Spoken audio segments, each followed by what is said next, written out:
A child? You brought a child into my session? Marcus Sterling's voice cut through the Beverly Hills recording studio like a knife. 12 industry professionals froze in their seats. You! His finger jabbed the air. Janitor! Your job is to clean toilets, not parade your kid around like she belongs here. The small girl in the wrinkled school uniform didn't move. Her hand found her mother's. I'm sorry, Mr. Sterling. Michelle Johnson's voice was quiet, apologetic. Her ride fell through. She'll wait in the break room. She won't bother. She's already bothering me. Marcus waved his hand like shooting a fly. This is adult work, art, not daycare. He turned his back, dismissing them both. The girl, Amara, 11 years old, touched the small music note necklace at her throat. Her eyes stayed on him. What Marcus didn't know was that in 48 minutes, this 11-year-old would hit a note he'd been failing to reach for 3 straight days. 3 months earlier, Michelle Johnson had stood in this same studio at midnight, pushing a mop across the marble floors. Apex Records paid her $14 an hour to make the place spotless after the stars went home. She worked alone, 5 nights a week, while her daughter slept in the car outside. Until the night Amara woke up. The girl had wandered in, rubbing sleep from her eyes, and heard something coming through the ventilation system. Music. A voice practicing scales.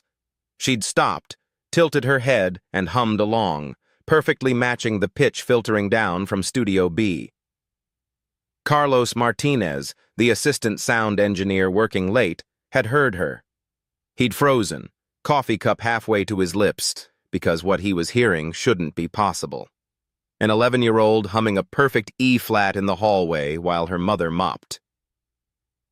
Does she have lessons? He'd asked Michelle. Church choir, Michelle had answered, embarrassed. That's all we can afford. They say. Carlos had made a decision that night. Studio B is empty from 11 to midnight. If you want, she can practice. I'll supervise. No one needs to know. For 6 months, Amara had been sneaking into that empty studio while her mother cleaned, teaching herself on professional equipment, listening to recordings through the ventilation system during the day, replicating them at night. Perfect pitch meant she could hear a song once and reproduce every note. The small music note necklace she wore had belonged to her grandmother, Rosa Johnson, who'd sung gospel in Alabama churches until her voice gave out. Rosa used to say talent was a gift from God, and hiding it was the real sin. Amara never hid. But Marcus Sterling didn't know any of this. He didn't know that the janitor's daughter had been in his building longer than some of his backup singers. He didn't know she'd heard him struggle with Ascension for 3 days straight through those same vents. He didn't know she'd been practicing that exact song every night at 11:15. All Marcus knew was pressure. His last album had flopped. His label, Apex Records, had given him a $2 million advance for this comeback, and so far, he'd delivered nothing. Ascension was supposed to be his redemption. A 4-octave vocal showcase that would prove he still had it, that he was still Marcus Sterling, that age and cigarettes and ego hadn't destroyed what made him famous. Except he couldn't sing it. 3 days. 23 attempts. The song required a sustained E6 in the bridge and a whistle register finale that touched F6. Marcus had managed neither. His voice cracked. His breath control failed. The young Marcus Sterling could have done it. The 42-year-old version couldn't. So when his assistant sound engineer, Carlos, had mentioned that he'd heard someone hit that note, Marcus had demanded to know who. The janitor's kid, Carlos had said quietly. She was humming it in the hallway. Marcus laughed, then gotten angry, then made a phone call. 20 minutes later, Michelle Johnson's car, a 2004 Honda Civic with a broken air conditioner, had mysteriously stopped starting in the parking lot. Security had called her. She'd had no choice but to bring Amara inside while she figured out what to do. Marcus had arranged it. A small act of sabotage to get the girl into the studio, to humiliate her in front of witnesses, to prove that whatever Carlos thought he'd heard was a fluke, a mistake, an impossibility. Because Marcus Sterling didn't lose to children, especially not the children of people who cleaned his floors. The control room was full now. 12 people. Producers, engineers, label executives, musicians. They'd all heard Marcus's meltdown over the past 3 days. They'd all watched him fail, again and again, to hit notes that should have been easy for a man with 5 Grammys. Most of them were white. Most of them had worked with Marcus long enough to know his temper, his arrogance, his casual cruelty toward staff. They'd seen him throw coffee at a Latino sound engineer for bringing the wrong temperature. They'd watched him make an Asian assistant reorder lunch 4 times as punishment for a minor mistake. No one ever said anything. Marcus Sterling made Apex Records too much money. Michelle stood near the door now, holding Amara's hand, ready to leave. She needed this job. Rent was due in 5 days. Amara's school fees were overdue. Her mother, Rosa, was in a nursing home 3 states away, and the bills came every month like clockwork. She couldn't afford to make Marcus angry. But Amara was staring at him with eyes that didn't look away. Small fingers touching that necklace, humming something under her breath, so quietly that only her mother heard it. The opening bars of Ascension. Marcus slammed the headphones onto the console. 23rd attempt. Another failure. From the bridge. Again. The track started. Strings swelled. Marcus reached for the note that had haunted him for 3 days. His voice cracked on E6. The whistle register died in his throat. Stop. This is garbage. The track's wrong. The key's wrong. Someone sabotaged this. Dave Carter, the producer, spoke carefully. Marcus, maybe we take a break. I don't need a break. Marcus's face flushed red. I need competent people. He scanned the 12 faces in the control room, looking for someone to blame. Does anyone think they can do better? Does anyone think this is easy? Silence. Then, a small voice from the doorway. I can help. Every head turned. Amara stood there, still holding her mother's hand. Marcus stared. 3 seconds of silence. Then he smiled like a wolf. Perfect. The child wants to teach me. The janitor's kid thinks she knows better than Marcus Sterling. Michelle's grip tightened. Amara, no. Let her speak. Marcus stepped closer, towering over the small girl. Go ahead, sweetie. Tell the Grammy winner how to sing. Amara looked up at him. Her voice is steady. The note you're trying to hit. I can show you. Dead silence. Marcus's smile widened, eyes cold. You want to try my song? Yes. Fine. Set her up. He turned to Dave. When she fails, and she will, I want it recorded. Everyone sees what happens when people forget their place. He looked at Michelle, voice dropping low and vicious. When your daughter embarrasses herself in front of these professionals, you're both gone. Fired. No reference. Both of you out on the street where you belong. Michelle's face went pale. Please, Mr. Sterling, she's just a child. Then she should learn her place. Marcus crossed his arms. Clock's ticking, janitor. Either your kid gets in that booth, or you both leave right now. And I'll make sure no studio in this city ever hires you again. Amara squeezed her mother's hand once, then let go. She walked toward the recording booth. Michelle knelt down, eye level with her daughter. Her hands trembled as they held Amara's small shoulders. Baby, you don't have to do this. Her voice was barely a whisper. We'll figure it out. We always do. Amara looked at her mother's face. The worry lines, the exhaustion. 3 jobs over the past 2 years. $14 an hour nights mopping floors while her daughter slept in a car. Mama, I've been practicing this song for 6 months. Amara's voice was quiet but certain. Every night when you clean Studio B. I know I can do it. Michelle's eyes widened. You've been... Baby, that equipment is... Carlos helped me. He supervised. I was careful. Amara touched her grandmother's necklace. Grandma Rosa used to say hiding a gift is the real sin. Remember? Tears filled Michelle's eyes. She pulled her daughter close, whispered into her ear. If you want to stop, anytime, you stop. You hear me? I hear you, Mama. Hear you.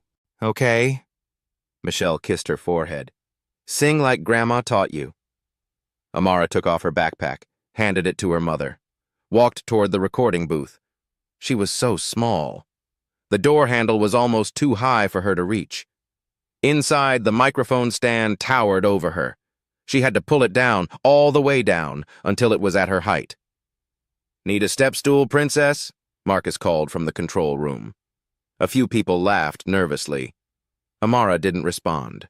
She put on the headphones. They were huge on her small head, meant for adults.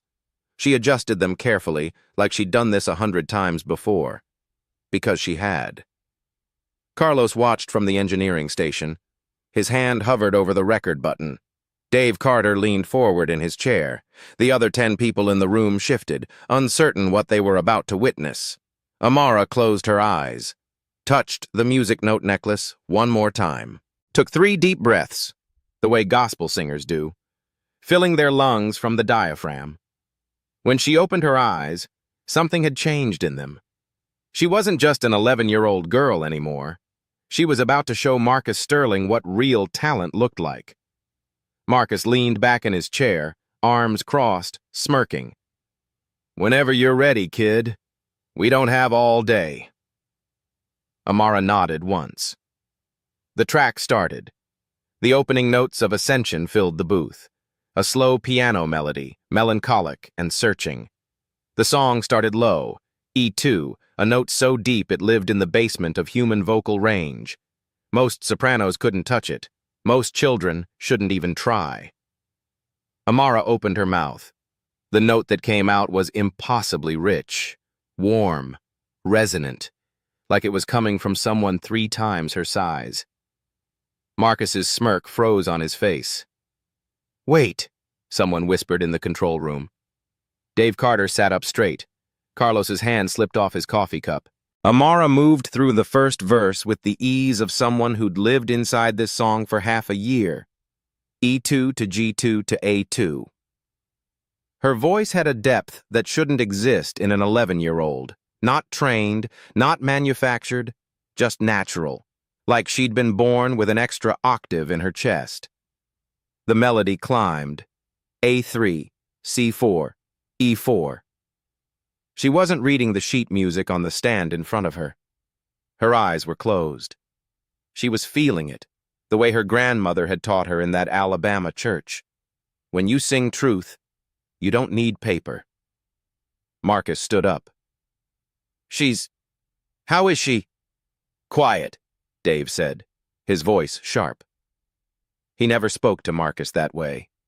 But right now, he couldn't look away from the small figure in the booth. The pre-chorus hit. Amara's voice shifted into her chest register, powerful and controlled. A4 to C5.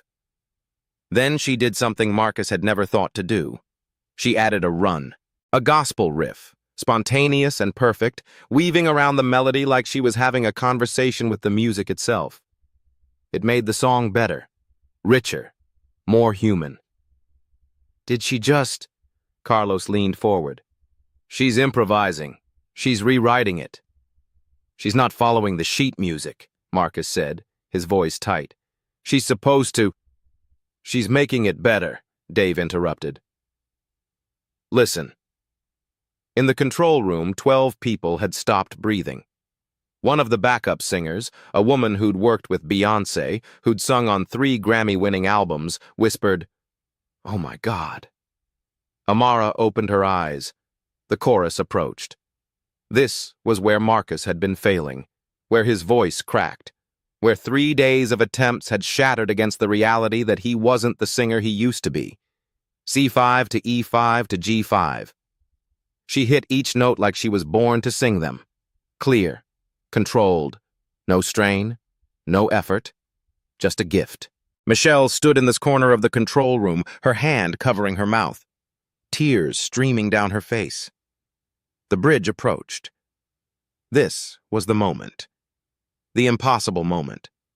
The reason Marcus had been in this studio for 72 hours, failing, raging, blaming everyone except himself. The song required a sustained E6, 3 seconds minimum. A whistle register note that lived in the stratosphere of human voice, where most professionals couldn't survive, where breath control and technique and raw talent had to align perfectly or the whole thing collapsed. Marcus had held it for 0.7 seconds, with auto-tune, and even that had sounded strained. Amara inhaled. Her small rib cage expanded. Everyone in the control room leaned forward. She hit E6, clean, crystal, no wobble, no strain, and she held it.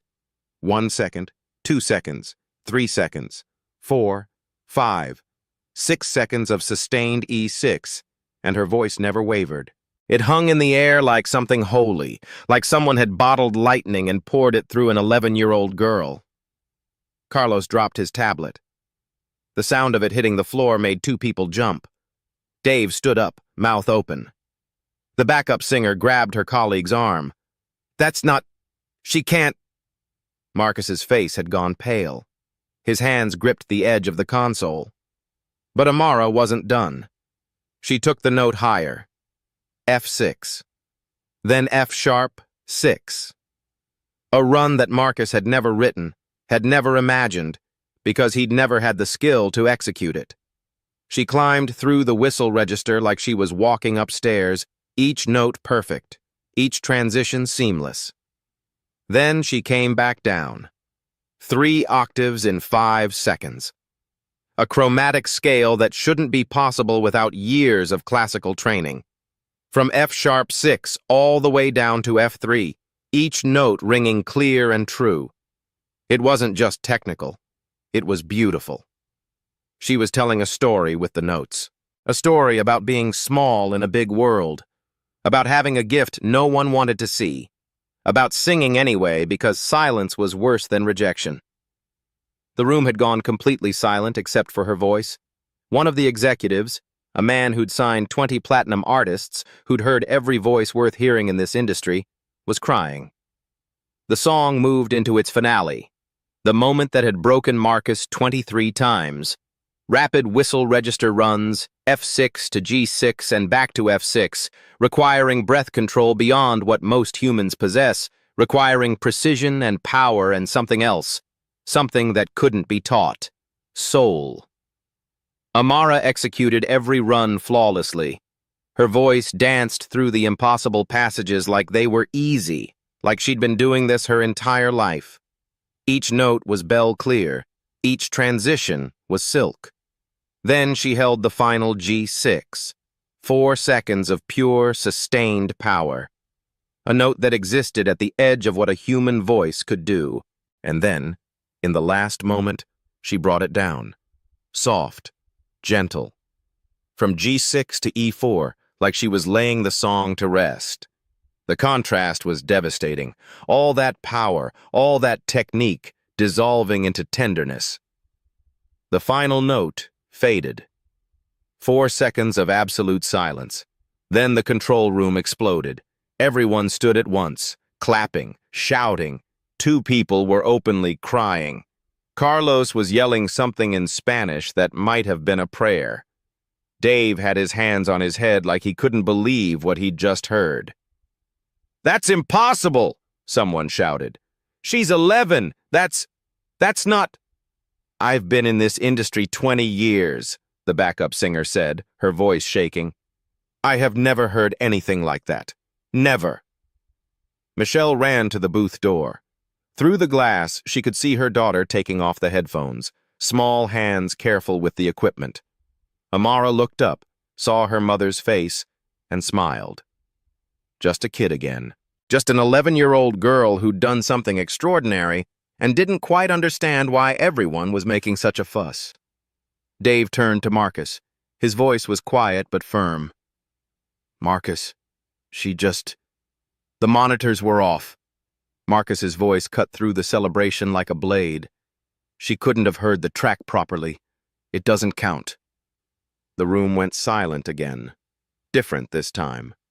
Uncomfortable. "Marcus," Dave said carefully, "the monitors were on.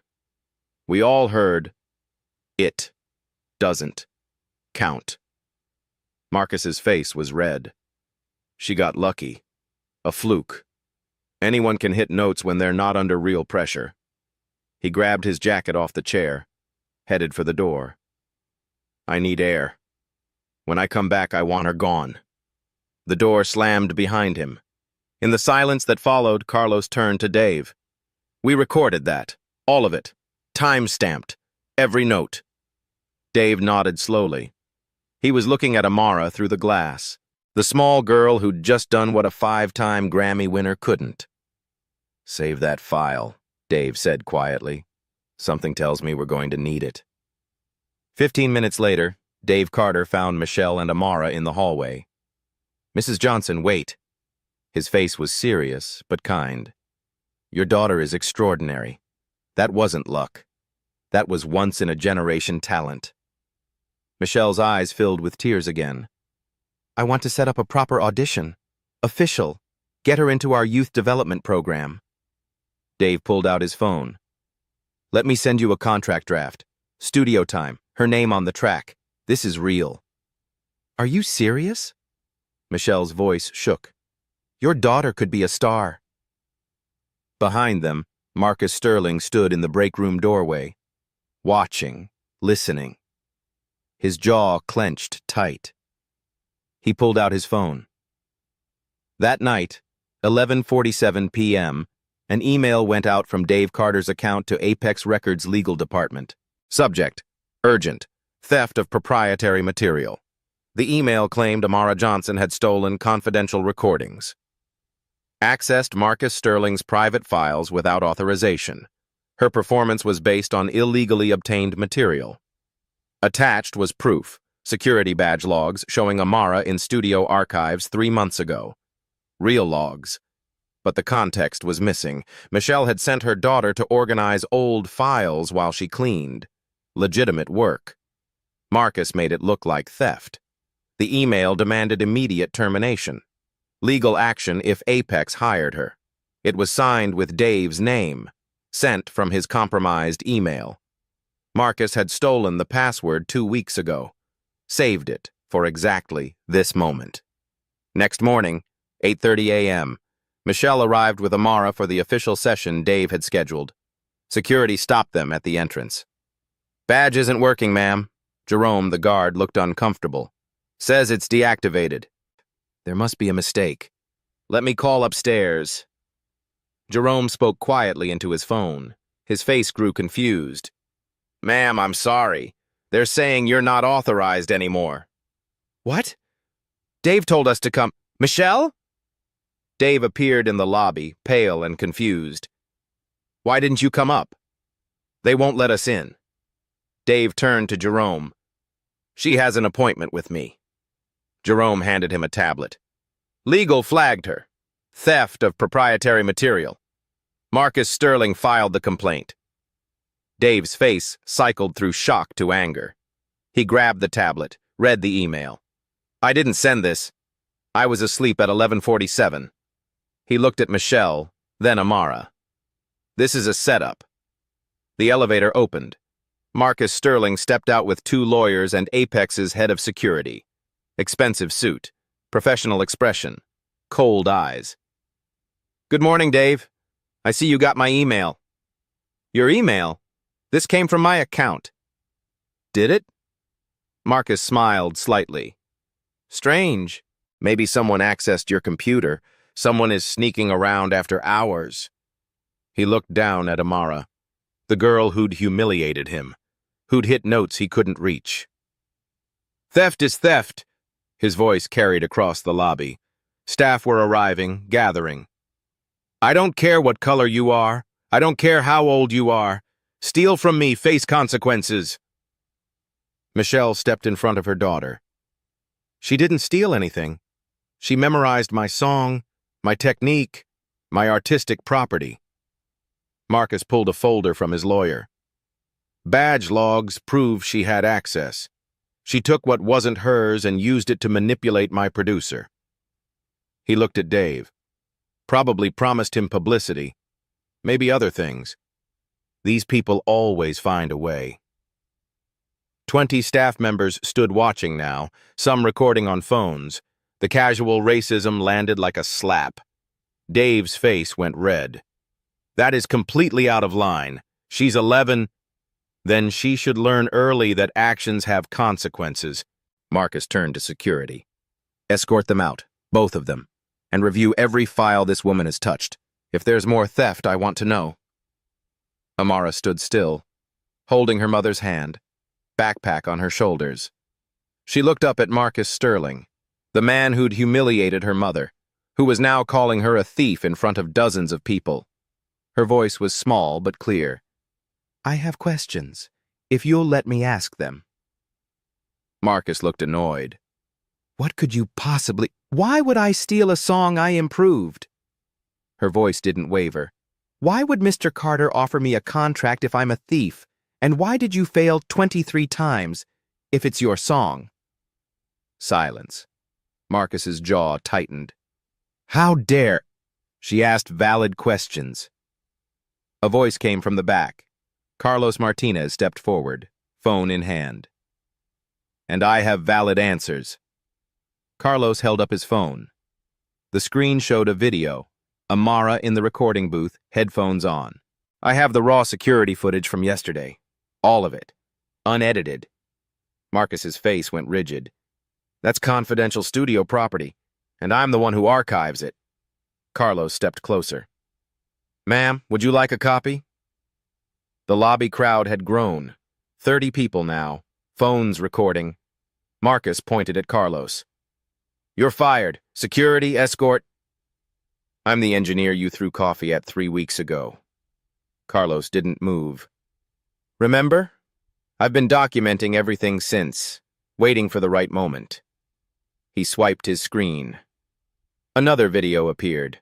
Marcus screaming at an Asian assistant. Another.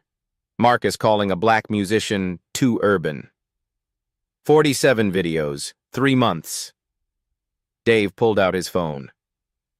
Marcus, I never sent that email, but I can show what I did send. He turned his screen to the crowd, a text to his lawyer. Timestamp 11:52 p.m., 5 minutes after the fake email. Need contract template for a new artist. Incredible talent.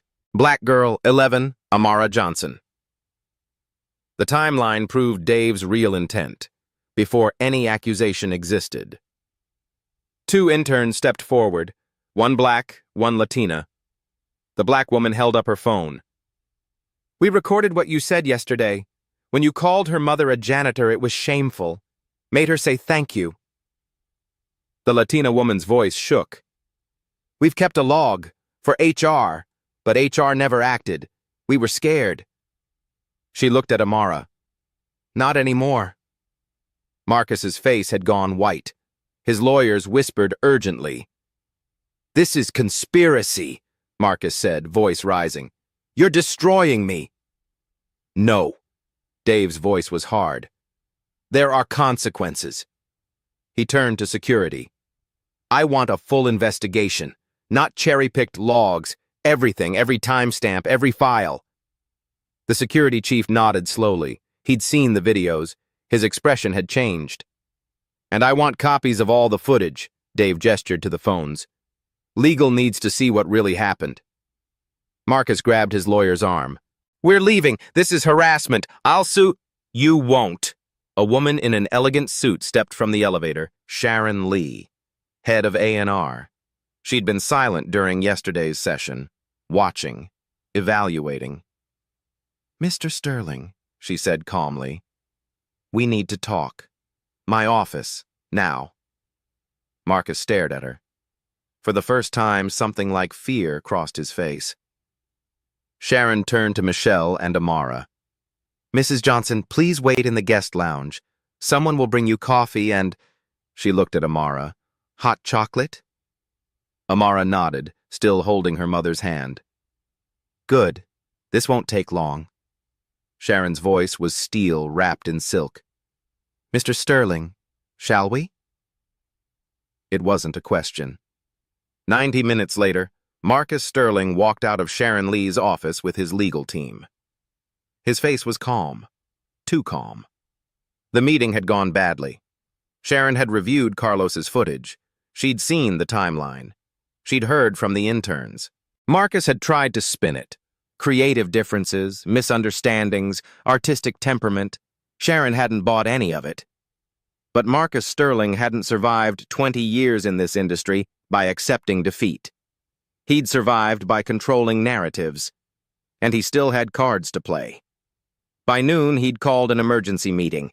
6 Apex Records executives gathered in the boardroom, 5 white, 1 Asian.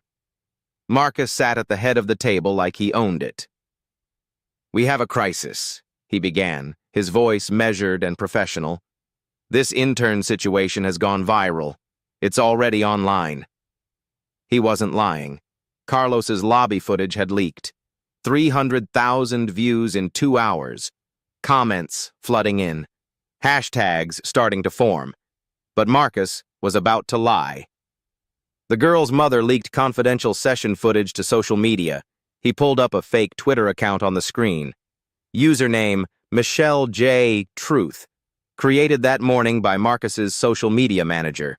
"She's trying to destroy my comeback for clout." Classic exploitation. The executives leaned forward, studying the tweets. "She's positioning herself as a victim, her daughter as a prodigy." Marcus's voice hardened.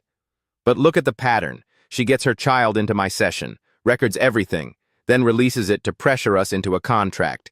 It's extortion." One executive, a white man in his 60s, the CEO, frowned. "Marcus, are you sure? The footage shows edited footage." Marcus was ready for this. They cut out the part where I offered to help the girl, where I was encouraging. They made me look like a monster to gain sympathy. He pulled up another document. "And here's the real problem. If we don't shut this down legally, the label looks weak. Our contracts mean nothing. Every wannabe with a phone will think they can manipulate us." 3 executives nodded. They'd seen this before. Social media mobs, public pressure, artists who knew how to play the victim. "What do you propose?" the CEO asked. "Cease and desist, immediately. Legal action if they continue posting our proprietary content." Marcus's voice was cold and certain. "And the janitor is terminated.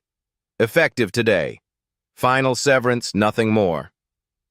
2 executives shifted uncomfortably. "Marcus, maybe we should hear both sides. We don't negotiate with extortion." Marcus leaned forward. "I have 5 Grammys, a 20-year career, albums that made this label millions. What does she have? A phone and a sob story." He let that hang in the air. "This is business," Marcus continued. "We protect our artists. We protect our contracts. Or we look like we can be bullied by anyone with a viral video." The CEO looked around the table, reading faces, calculating risk. "Legal will issue the cease and desist," he finally said. "Michelle Johnson's employment is terminated. Dave Carter, you're on probation for poor judgment in bringing unauthorized personnel into a session." Dave, who'd been sitting silent in the corner, stood up. "You're not even looking at the evidence. We're looking at 20 years of Marcus's career versus 1 afternoon of drama." The CEO's voice was final. The meeting was adjourned. Marcus had won. For now. 2 hours later, parking garage, level 3. Michelle was packing the last box from her locker into her car trunk, crying silently. Amara sat in the passenger seat, staring straight ahead. Marcus appeared from behind a concrete pillar. No lawyers this time, no witnesses, just him and the woman whose life he'd just destroyed. Look, this got out of hand. His voice was different now, quieter, almost reasonable. I'm not a monster. I'm a businessman. Michelle didn't turn around. Here's the deal. Marcus pulled an envelope from his jacket. $10,000. Cash. You sign an NDA. You never sing professionally. You never talk to the press. You disappear. Michelle's hands stopped moving. Why would I agree to that?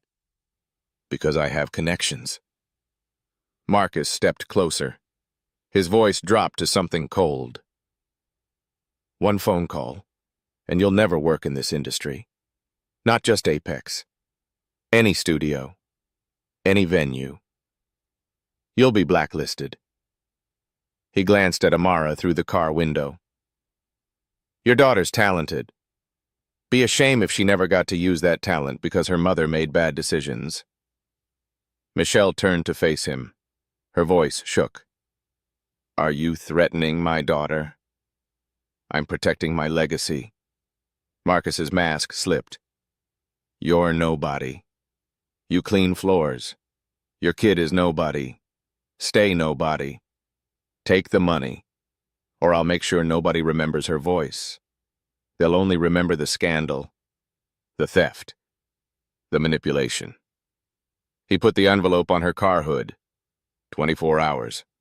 Think about it. Marcus walked away. What he didn't see, Carlos Martinez, standing 2 rows over behind his van. Phone out, recording everything, and Amara's math teacher, who'd come to pick up her daughter from the same garage, standing frozen 20 feet away, hearing every word. Marcus Sterling had just made his biggest mistake.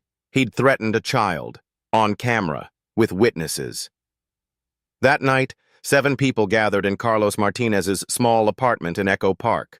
Cramped living room, mismatched furniture, but no one cared. Michelle sat on the couch, Amara beside her. Dave paced by the window. 2 interns, Keisha and Maria, on folding chairs. Carlos at his laptop, and Sharon Lee in the armchair. Head of A&R.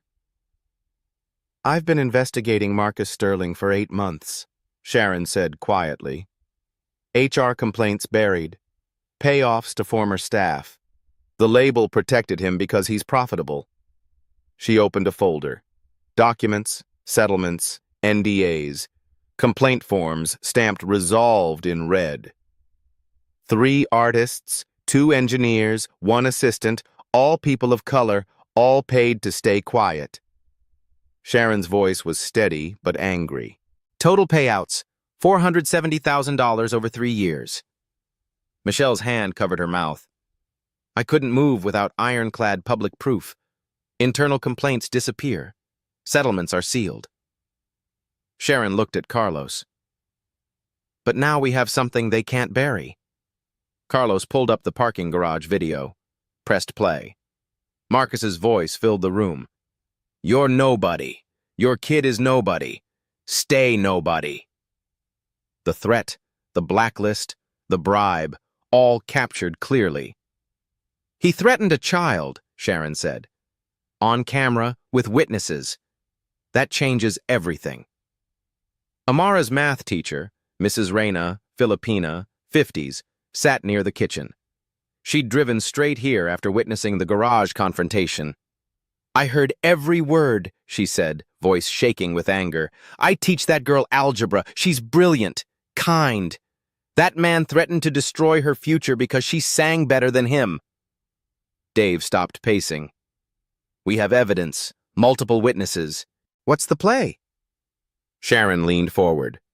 3-pronged, public, legal, media. She pulled out her phone. I know a music journalist at Rolling Stone. She's been investigating industry abuse for 2 years. This is her story. Public performance, Carlos added. Industry showcase in 5 days. Open mic at the Roxy. If Amara performs there, live in front of agents, producers, press, they can't say it's fake. Michelle looked at her daughter. Baby, that's a lot of pressure. I can do it, Mama. Amara's voice was quiet but certain. Sharon nodded. And legal. I'm filing a formal complaint with the Label Board and California Labor Commission. Hostile work environment, racial discrimination, retaliation. She looked at Michelle. You'll get your job back. With back pay. Marcus Sterling will face consequences. He'll fight, Dave said. Money, lawyers. The labels protected him for years. The label protects profit, Sharon interrupted. If Marcus becomes a liability, if the public turns, if the press exposes him, if artists refuse to work with him, he's done. We make him more expensive to keep than to cut. Maria spoke up. The lobby video. 500,000 views already. People are angry. Good. Sharon's voice was steel. Anger creates pressure. Pressure creates change. She turned to Michelle. The next 5 days will be brutal. Marcus will try to destroy you before this goes public. Spread rumors, pressure people, maybe intimidate you again. Michelle's jaw set. Let him try. Sharon smiled, small but genuine. Okay then. She looked at Amara.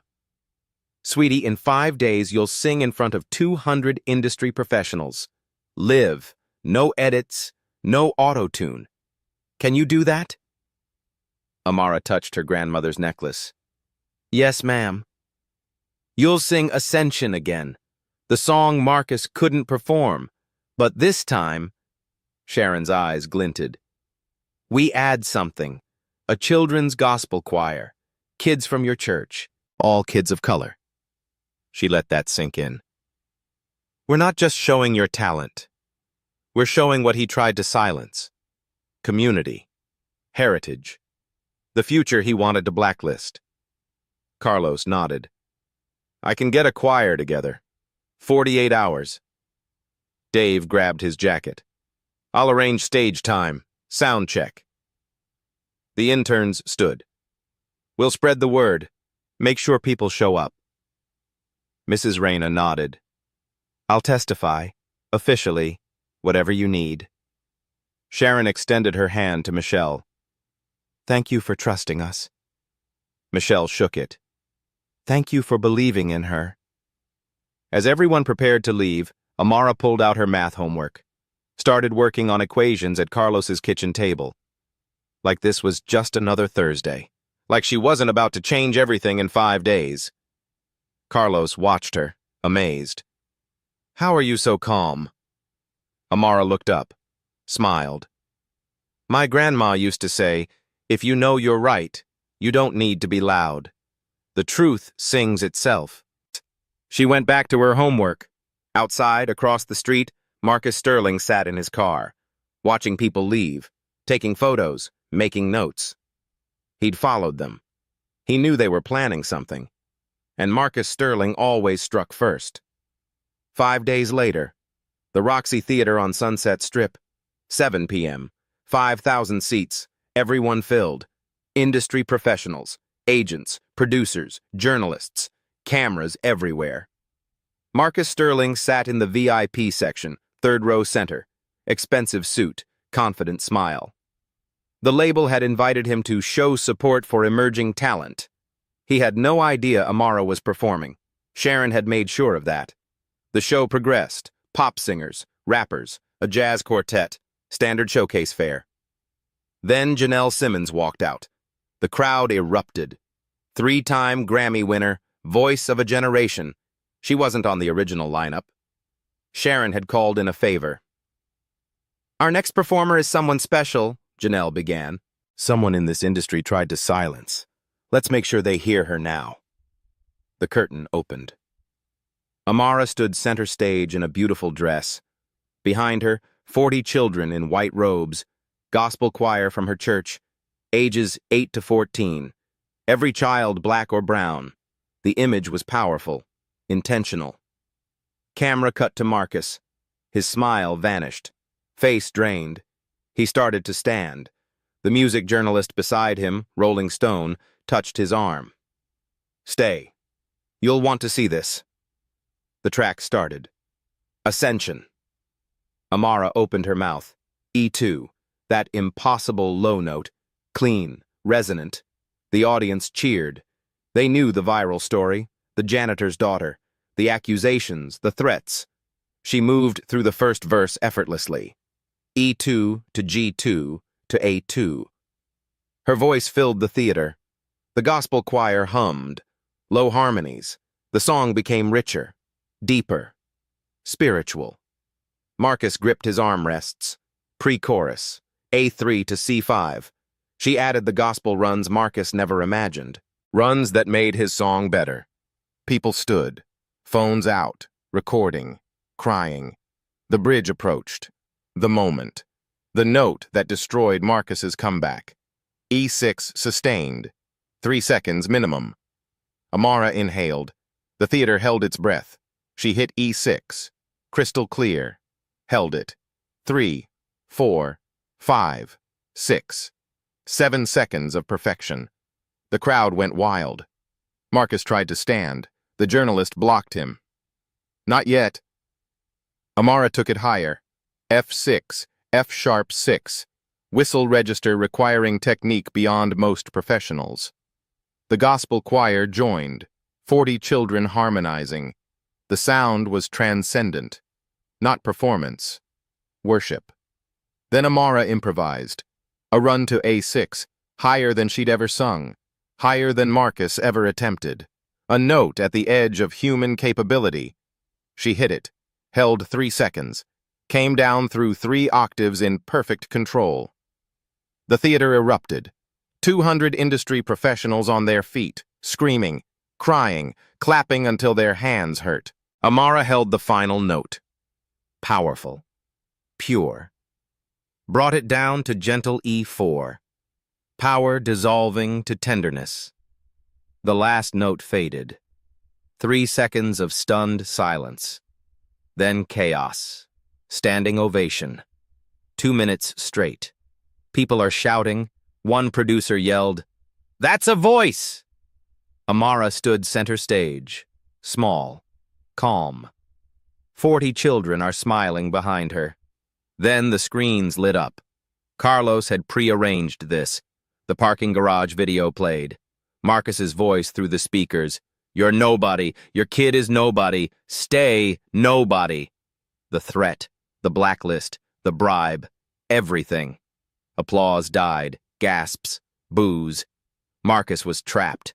Cameras swung toward him. He covered his face. Sharon Lee appeared on stage, took the microphone. "I'm Sharon Lee, head of A&R at Apex Records. What you just watched is abuse of power. This ends tonight." She pulled out a statement, read clearly. "Effective immediately, Marcus Sterling's contract is terminated. Apex will implement third-party HR review and anti-discrimination training, and Miss Amara Johnson has been offered a development deal with full child protections, if she accepts." The crowd roared. Marcus lunged forward. "You can't do this! I made this label! I'm Marcus Sterling!" Security moved in, guided him toward the exit. His shout echoed. "She's nothing! Nothing!" Amara stepped to the microphone. Her small voice filled the space. "I'm not nothing. I'm just getting started." The crowd exploded again. Marcus was escorted out. Cameras followed. Journalists swarmed. He shoved a camera. Security intervened harder. Outside, his car was surrounded. Someone spray-painted racist on the hood. Inside, Amara stood with her mother. The 40 choir children. Janelle, Sharon, Carlos, Dave, the interns, Mrs. Reyna, everyone who believed. The Rolling Stone journalist approached Michelle. "Mrs. Johnson, I'd like to interview you. Your story. Amara's. Everything." Michelle looked at her daughter. Amara nodded. "Okay. It's time people knew the truth." By morning, 15 million views. Hashtag Justice for Amara trending worldwide. Marcus Sterling's career was over, but more importantly, 3 other young artists came forward. 2 black women, 1 Latino man, all with stories of Marcus's abuse. all with evidence they'd kept hidden for years. The industry was listening now. And it wasn't just about Marcus anymore. It was about every Marcus. Every powerful person who'd used that power to crush the vulnerable. The conversation had changed. One 11-year-old girl had changed it. By singing. 48 hours after the Roxy performance, the California Labor Commission opened an investigation into Apex Records, workplace discrimination, hostile environment, retaliation against whistleblowers.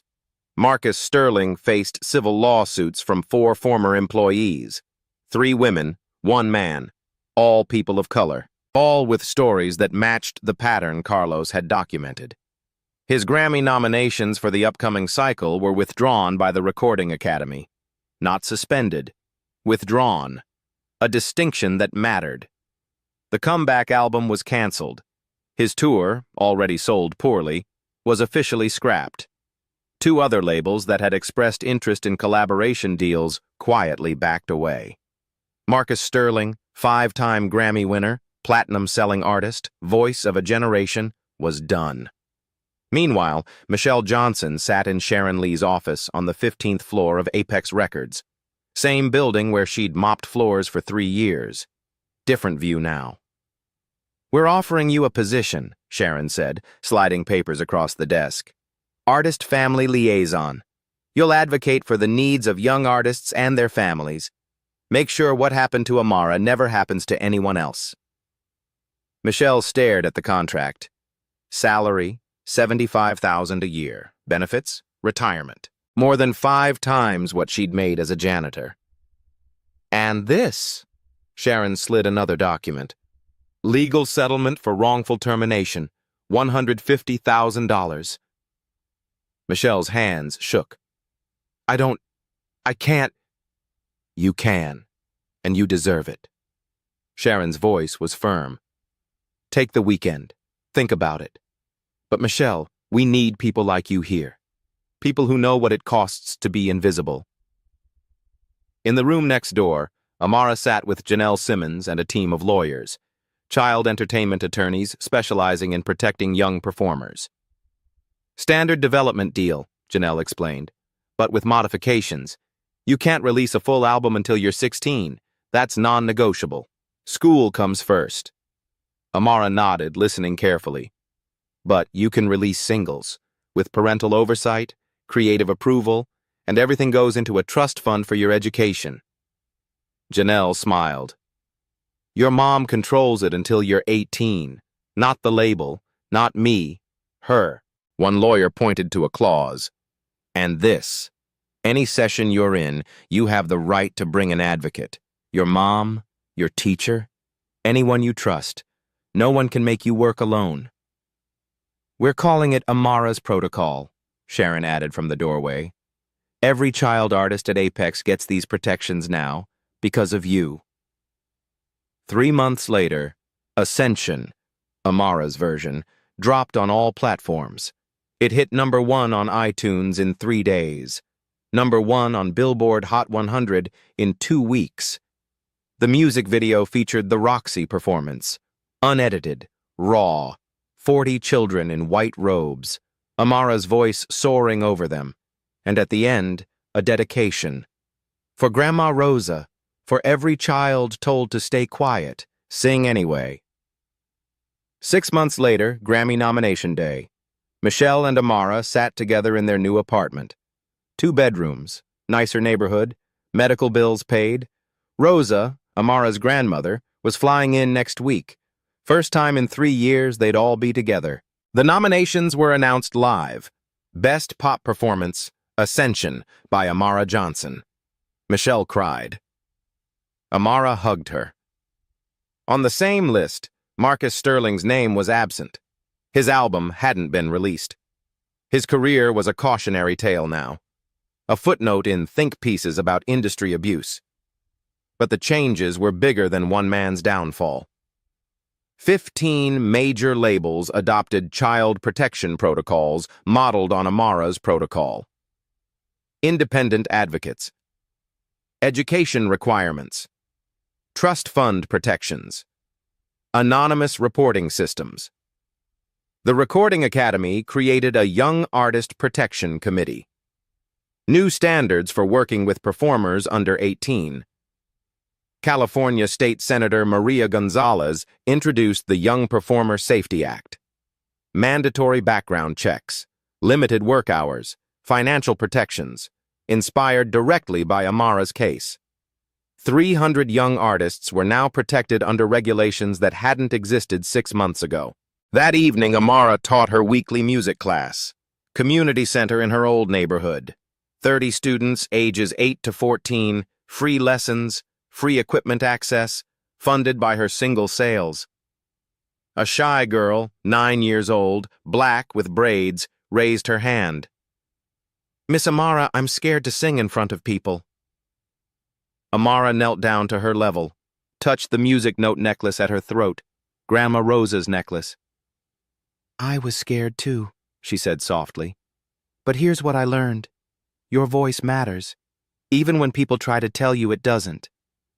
She stood, looked at all 30 faces, brown and black and beautiful and young and full of potential. "My grandma used to say a voice is a gift. Hiding it doesn't protect you. It just makes the world quieter." She smiled. "So let's make some noise." The class began to sing. 30 voices, imperfect, joyful, loud. One of them might be the next Amara, might have that once-in-a-generation gift, but all of them deserved protection, respect, a chance. That's what had changed. Not just one girl's vindication, but a system that finally decided children mattered more than profit. Outside the community center, a car slowed. Marcus Sterling sat behind the wheel, watching through the window. The children are singing, Amara teaching, everything he'd tried to destroy, thriving without him. He drove away. No one noticed. He didn't matter anymore. 2 years later. Amara Johnson was 14 years old. 3 singles released. 2 of them are platinum. 1 Grammy win for Best Pop Performance. She was in 9th grade, honor roll. Still lived with her mother in that same apartment. Still wore her grandmother's necklace every day. Every Saturday, she taught music class. 70 students now. 5 community centers across Los Angeles, all free, all funded by her music. Last month, she announced a scholarship fund. Full tuition for 10 underprivileged music students each year, named after her grandmother. The Rosa Johnson Memorial Scholarship. Michelle Johnson was now Director of Artist Relations at Apex Records. She'd helped implement protection policies that became industry standard. She spoke at conferences, testified before state legislators, advocated nationally for child performer rights. Mother and daughter were featured in a documentary that premiered at Sundance. Finding Voice, the Amara Johnson story. It won the Audience Award. Marcus Sterling released an independent EP 18 months after the Roxy incident. It sold 4,000 copies, failed to chart. He attempted a public apology on social media. 2 years too late, widely seen as insincere. Comments were disabled within hours. He now taught vocal technique at a small studio in Van Nuys. 15 students, none of them knew who he used to be. No major label had contacted him in 20 months. The industry had moved on, but his impact remained, not in his music, but in the changes his cruelty had forced. 43 major labels now had child protection protocols. The Young Performer Safety Act passed in California and New York. 5 other states were considering similar legislation. 400 young artists were protected under regulations that existed because Amara Johnson had refused to stay silent. Sharon Lee became CEO of Apex Records. Carlos Martinez was senior audio engineer. Dave Carter was executive producer. The 2 interns, Keisha and Maria, both had full-time positions in A&R. Mrs. Reyna still taught math, still had Amara in her class for tutoring, still remembered the day she heard a powerful man threaten a child in a parking garage, and decided to be a witness instead of walking away. Sometimes the smallest voice in the room becomes the one no one can ignore. If you saw an 11-year-old being dismissed today, would you speak up? If you had power like Marcus, would you choose humility over ego?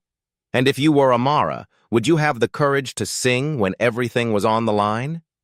Here's something most people miss when they watch the Roxy performance. At 3 minutes 42 seconds, watch Amara's hands. She's not just singing. She's conducting. A tiny gesture showing she wasn't intimidated. She was leading. Only sharp eyes catch it. Stories like this matter because they're happening right now.